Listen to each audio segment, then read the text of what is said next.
such a good year with these guys. I don't know if you've been to all of our concerts. Some of you guys, if there's anybody new or fifth graders or anything here, we've talked about this. But this group is the most successful group that we've ever had. Not just because they're really great kids to work with, and we've been very fond of this group since 6th grade.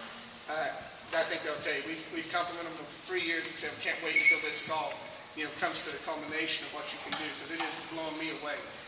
There are some kids in this group that can sight read so well that I have to look at it before I teach it to them to make sure I don't look like an idiot. There's a couple of people who can sight read that well. We had almost a couple of perfect 200 scores at All-State, and I'm like, okay, I may need to look at that. Normally I don't have to really study a lot for 8th grade rehearsal, but this year's been a little tougher. We had 65 kids make region band.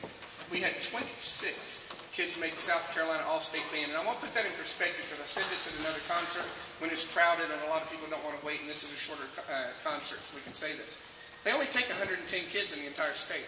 There are over 200 middle schools in South Carolina. Mathematically speaking, we should have less than one. And a lot of schools in Charleston County do have less than one. Everybody talks about how public ed is so bad and private and magnet and this and that, and everybody's trying to get out of public ed to go somewhere. We were #1 in the state for 13 years. We broke the record. It was all-time record out of 77 years. We broke it about 10 years ago with 13 kids. It was 13, we broke it with 14. Then we broke it with 15 the next year. Then 2 years later, it's 16. Then 19 2 years ago. And we bet them last year they couldn't get 20, and they got 20. And 4 alternates who almost made it were first alternates. And this year we thought, well, now we're getting ridiculous, because that's 1 out of every 5. And we said, well, maybe last year was a fluke, and we can get 16 or so. We got 26.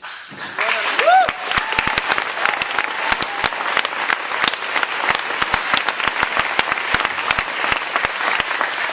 They went to concert festival with 7th and 8th grade band called Straight Superiors, 2 of the best bands of the entire festival.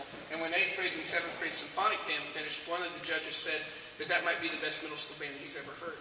These kids have been amazing the entire year. It's just blowing us away. Even by our standards, if you've been here before, you know that I'm awfully tough. And to impress me takes a lot, and they have done it. We're going to finish up tonight with Funky Thrustrup. This has Richard on percussion over here. This is someone's Andrew's on Andrew Forrester on trombone. You notice some of the guys don't want to use the mics, and some of them do. Because they're very loud on the mics and they're still middle school, and it gets a little intimidating in front of a crowd to do that. I will tell you, when I was their age, I would have passed out and fallen off the stage if you even looked at me to play a solo. I think they've done an amazing job tonight. So. Yeah.